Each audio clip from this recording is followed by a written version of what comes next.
I sat in the third row just far enough from the front to stay unnoticed, but close enough to track every glance, every whisper. The quarterly all-hands meeting at Solvanti's was a production stage lights glass pitchers of lemon water, printed agendas, with the company logo embossed in silver.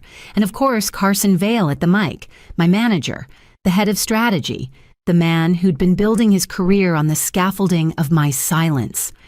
Everyone here has delivered value this quarter, Carson announced, voice smooth as ever, fingers lightly drumming the podium. Except for strategy. Apparently silence isn't gold. The room cracked with laughter, some genuine, others forced and nervous. I saw a few eyes dart my way, then flicker away just as fast. It wasn't the first time Carson made a joke at my expense, but it was the first time he did it in front of 40 people, knowing full well I was right there. He didn't even look at me, just smiled like a man who'd already counted his bonus. I didn't smile back. Instead, I reached into my tote bag and removed a navy blue envelope. It was thick sealed and marked in black ink. For Olivia Strathmore. Immediate review. No one noticed at first, not until I rose from my chair, stepped past 2 rows of stunned faces, and laid the envelope on the conference table. I didn't say a word, just placed it there like a pin pulled from a grenade and turned toward the exit. The laughter stopped. Chairs squeaked. I could feel every eye in the room trailing me as I walked out, slowly, deliberately, heels, echoing down the hallway like punctuation. I didn't look back. Down the corridor, the air felt different, lighter, like I'd stepped out of a lie and back into something real. I passed the etched glass walls of HR, the lounge with its untouched croissants, the marketing wing full of grinning overachievers. I didn't pause. I didn't need to. Outside, the Texas sun was hot on my face as I crossed the plaza toward the parking structure. I was halfway to my car when I heard the sound behind me. Heels striking tile quickened breath. Leora, a voice called. I didn't stop until I recognized it. I joined Solvantis through a Veterans Fellowship program they marketed as Vets to Tech, designed to give former military personnel a shot at integrating into corporate innovation. On paper, it looked like a progressive initiative. In reality, it placed people like me, quiet trained, to observe in the back rooms where no one had to deal with us.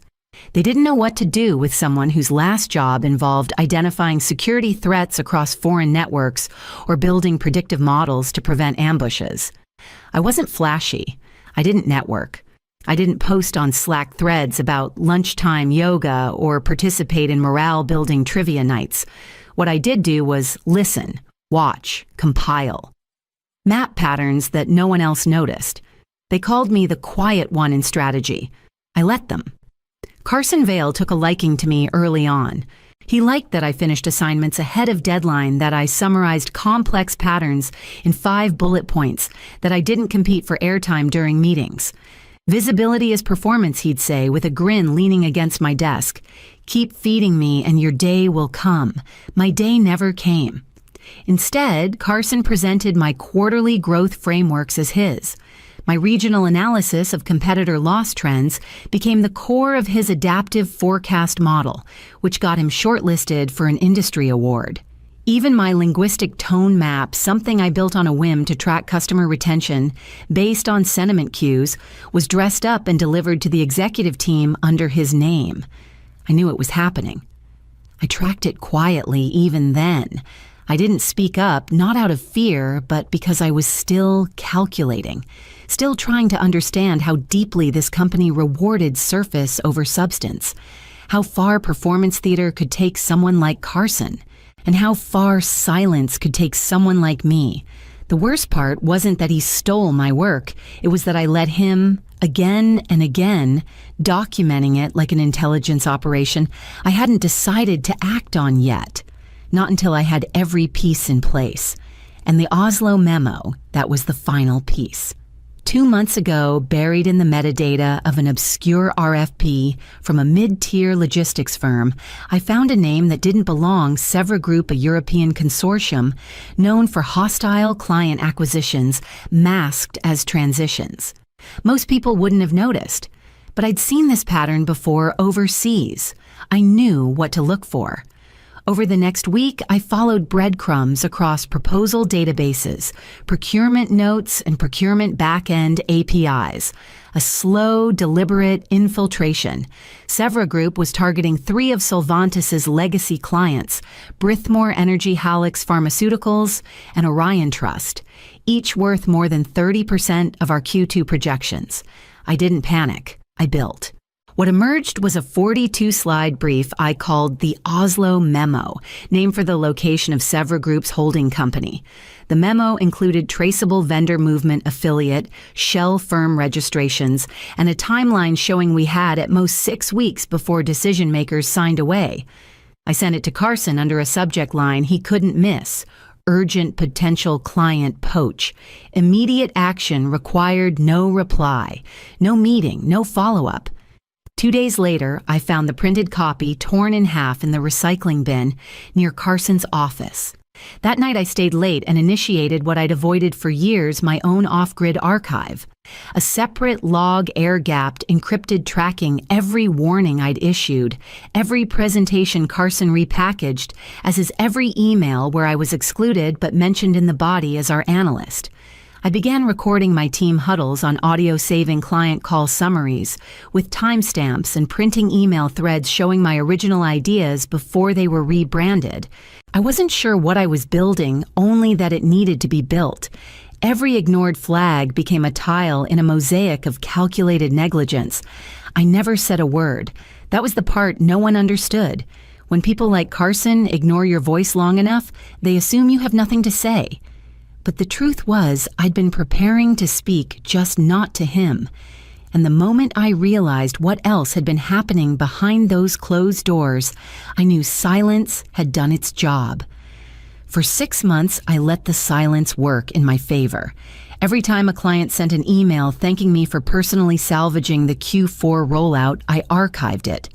When internal teams forwarded praise to Carson with a breezy passing this along, your analyst crushed it. I saved the thread. When I saw my own strategic drafts reshaped in Carson's presentation deck, bullet points intact, even my phrasing untouched, I printed the originals, dated and initialed. I wasn't collecting proof out of bitterness. I was collecting because someday I might need the truth to speak louder than his voice. I stored everything on an encrypted external drive hidden in plain sight, labeled Technical Docs Q3. I uploaded backups to a secure cloud node under a burner alias. I created a private client feedback log and color-coded it by tone green for gratitude, yellow for tension, red for patterns of distrust. And then I waited. The insult in the quarterly meeting wasn't unexpected. Carson had been fraying. A few deals were slipping. I'd heard him snapping at assistants walking out of check-ins, blaming data inconsistencies that didn't exist. I suspected he knew on some level that the scaffolding was starting to crack. He needed a distraction, a target. He picked me. So when the laughter died down and the projector lit up the next slide, I reached into my bag and retrieved the envelope. Inside was a dossier, not emotional, not accusatory, just a collection of facts that pointed toward a question the board had never thought to ask. Who was actually doing the work? I walked out without hesitation. My phone was in airplane mode. I left my company laptop on my desk. I didn't need anything from that building, not anymore. The folder would find its way to Olivia. That much I had calculated. What I didn't expect was how fast she would move once it landed in her hands. I was almost at the garage when I heard the sharp staccato of heels behind me. I didn't stop, not until I heard her voice. Leora. I turned. Olivia Strathmore, CEO of Solvantis, was clutching the navy envelope, her breath tight from running. Her blazer hung unevenly over one shoulder, and for the first time since my interview 3 years ago, she looked human. "You can't just leave like this," she said. "I already have." She stared at me, her chest rising, then quieter. "Did Carson know you authored the Oslo memo that froze me?" "No," I said, my voice steady. "He claimed it was his." Her fingers tightened around the envelope. She looked away just for a second, then back at me. Come back inside. Just you and me. I didn't move right away. The heat of the pavement rose through my shoes. My instinct said to walk, let them burn in what I'd left behind. But instinct is reactive. Strategy waits. I followed her back across the plaza. We entered through a side door, avoiding the main lobby. No one saw us. She didn't speak as we rode the elevator to the 18th floor. Her office was quiet, too quiet for mid-morning. She closed the blinds halfway before locking the door behind us. I read it, she said, placing the folder on the glass coffee table. Not all of it yet, but enough to know we have a situation. You control a level of client intelligence that Carson never even saw. He didn't ask. No, she said softly. I don't think he wanted to know. She paced once, then stopped. Give me 1 hour and a whiteboard. Show me what you see. I took off my blazer, rolled up my sleeves, and picked up a marker. Clear the wall, I said. I'll show you exactly where the cracks begin. The first line I drew was a date August 3rd. It marked the first internal warning I'd submitted about a data discrepancy in the Hallex account, one that went unanswered. Then I marked the next August 17th. A follow-up. Ignored. I kept going. 18 warnings, all documented, all disregarded. I drew arrows connecting each to the fallout that followed. Client confusion, delayed delivery, eroded trust. I shaded 9 of them in red. Those were the opportunities we lost because Carson either withheld the intel or mishandled the handoff. Then came the near breach incidents, 4 of them. Not cybersecurity breaches, but strategic ones. Moments when competitor firms nearly gained access to privileged account data through negligence. None of it catastrophic, but all of it dangerously close. And then I wrote in all caps the Oslo memo. I circled it twice. I pulled up the digital timestamp. It had been submitted 6 weeks ago. Had Carson acted on it, we might have retained Orion Trust. Instead, we'd been dropped with no explanation. Olivia sat silent, arms crossed, but not closed off. Her eyes followed every mark I made. I'm not asking for reinstatement, I said. I'm proposing something else entirely. I laid out a structural redesign, a strategic resilience division, direct oversight of high-value accounts by people actually maintaining the relationships visibility systems that track contribution, not titles, real-time signal monitoring across departments. She didn't interrupt. Not until I opened my final slide. It was an NDA digitally signed, sent directly to me by the CEO of Brithmore Energy. Not to the company, not to Carson, to me. It bypassed the hierarchy entirely. Her brow lifted. I didn't solicit this, I said. They sent it because they no longer trust the structure we've created. She picked up the folder again, flipping through the statements. Then she looked at me, but not like a superior studying a subordinate. More like a general realizing they'd misjudged their intelligence asset. You've just redrawn how we see client control, she said, and possibly how this company operates. The next morning, the boardroom lights were already on when I arrived. The boardroom at Solvanti's occupied the top floor, wrapped in windows that made the city skyline feel like part of the decor. I stood at one end of the table, Carson at the other. Olivia sat in the middle, expression unreadable. The board members leafed through the briefing packets in front of them, murmurs dying as the meeting officially began. Carson went first. He opened with polished charm, cracking a light joke about strategists forgetting the human side of business. His slides were visually clean, his tone confident. He described me as instrumental in execution, but framed me as someone lacking the broader leadership temperament. Then, in a subtle twist of the knife, he referenced concerning patterns of behavior operating outside assigned channels, private logs, undocumented client contact. I let him finish. When it was my turn, I didn't apologize for being prepared. I projected my first slide, a breakdown of client sentiment scores, cross-referenced with internal contribution logs. I walked them through case after case emails from clients requesting my insight, projects initiated by me that were later credited elsewhere, and a 3-month cluster of client escalations that occurred only when Carson was left to manage alone. Then came the clincher. I opened my inbox and read aloud an email received that very morning from the CEO of Halix Pharmaceuticals. To Leora Wexley only. Strategic lead. We will not move forward with any renewal until we have written confirmation that you remain the point of contact. Silence followed. A weight shifted in the room. The board chair, Elias Montgomery, leaned back in his seat.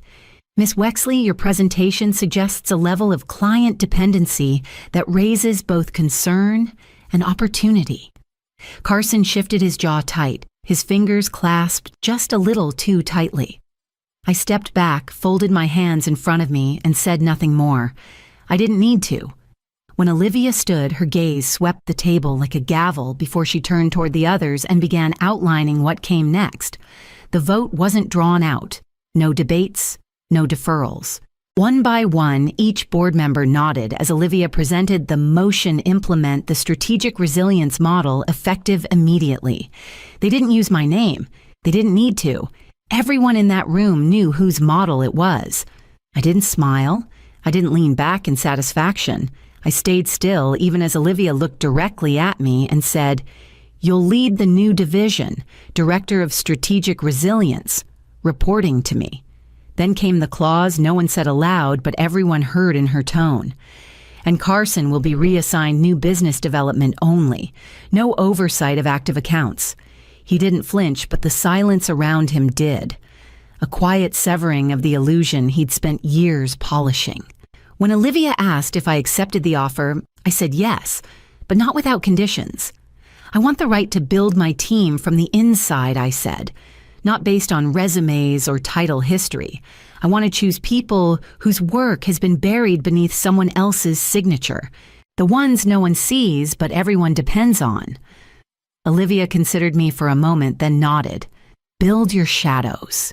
As I left the boardroom, Carson remained seated, staring out the window like the city had betrayed him personally. I didn't look back. Later that evening, Olivia sent out a confidential memo to senior leadership. The subject line was blunt structural realignment, strategic services. The next morning, half the company knew something seismic had shifted. But no one understood yet who had gained power and who had just lost it. I did. I already had the names written down, the people I'd watched quietly absorb blame, clean up messes, hand over brilliance, wrapped in silence. It was time to bring them out of the shadows and into the room where decisions were made. I didn't go hunting for resumes. I went hunting for patterns, those quiet, persistent ones that lived in meeting minutes and late-night email timestamps. That's how I found them. Selene Rojas had built a firewall patch in 3 hours that saved our entire infrastructure from a botnet probe, and then watched another department head present it as their own. I offered her full independence and first-line visibility into all client-facing cyber traffic. She didn't blink. She just asked, "When do I start?" Murray Quill had been labeled hard to manage by 2 previous managers, mostly because he refused to attend weekly stand-ups and preferred asynchronous work. But the models he created predicted account churn with 91% accuracy. I gave him his own pace, his own environment, and a direct line to me. He responded with 3 risk indicators no one else had caught. Cassandra Lynn had once translated a compliance manual into Mandarin overnight for an international client without being asked and never even received a thank you. I asked if she wanted to build the new client logic system from scratch. She said yes before I finished the question. We didn't announce ourselves. We operated under a placeholder project name, the Prism Group, low visibility, high impact. We monitored signal shifts, language tone, in client emails, dips in internal response latency, keyword frequency, in competitor filings. We didn't chase problems. We watched for the tremors that preceded them. Meanwhile, Carson tried to regain footing in new business development. But without the team, he used to siphon from his charm wore thin. Clients asked sharper questions. Prospects challenged his assumptions. No one stayed behind to clean up his promises. 3 weeks and his numbers plummeted. He tried to request support staff through old channels. He was denied. Twice. Inside our little war room, glass-walled but often ignored, we kept building. Every insight we surfaced, every warning we flagged, each solution we preemptively handed off to client teams strengthened our footing. We didn't need applause. We needed only to be trusted. And Olivia began to trust us, especially when the first external crisis arrived. 6 months passed like breath behind glass, silent, revealing everything. Client retention was up 19%, revenue up 12%, employee satisfaction 31% higher than this time last year. Not because of trendy perks or branded water bottles, but because people finally saw the link between their effort and its recognition. The Prism Group grew quietly, folding in more names that had once been footnotes. We didn't expand loudly. We expanded efficiently, threading insight into the cracks of the company's old structure until the whole machine moved cleaner, faster, better. At the annual summit, Olivia stood in front of the company and read the year-end performance report. Her voice carried a calm satisfaction as she concluded, "This isn't just a rebound, it's a recalibration." Then she turned toward me. "We are creating a new executive role," she said. "One responsible not just for strategy, but for verifying that the strategy aligns with reality. That credit matches contribution. That silence no longer hides excellence." She paused just long enough for the words to land. "Chief Strategic Integrity Officer," she continued. "The board has voted unanimously to offer the role and a seat at the table to Leora Wexley." The room erupted in applause. Some enthusiastic, some hesitant, some finally understanding. As I made my way to the stage, Carson caught my eye. He stood, hands clasped behind his back, expression unreadable. When I passed him, he offered a stiff nod and muttered, "You're not a ghost anymore." I turned just slightly and replied, "I never was. You just didn't know how to see me." Then I stepped to the microphone. "I don't stand here today because I shouted louder," I began, "or because I played politics better. I'm here because truth, when documented and protected, becomes undeniable." I looked across the room at faces that had once looked through me. This isn't a story about revenge. It's a story about truth waiting for the right moment to be heard. And once it is, it doesn't go back to sleep. The applause that followed wasn't for show, it felt earned. Afterward, Olivia approached me in the hallway, a folder in hand. Her eyes told me this was only the beginning.